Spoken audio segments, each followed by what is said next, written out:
Un detallito, drenaje del equipo. Tiene dos. Arriba tiene un orificio para drenaje y abajo tiene igual.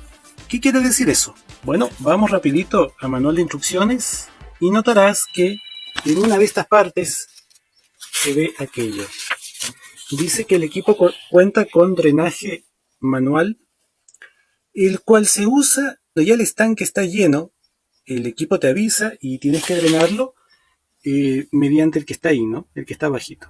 Pero el que está acá se usa de manera continua cuando estás usando la opción de calor. O cuando estás usando la opción de frío, simplemente toda la humedad y la condensación se expulsa por esta manguerita de drenaje de aire que va por la ventana. Así que un detallito para que sepan, y nuevamente destaco la importancia de leer el manual de instrucciones y con sus laminitas, ¿no? Que indica todo lo que debemos saber para evitar problemitas.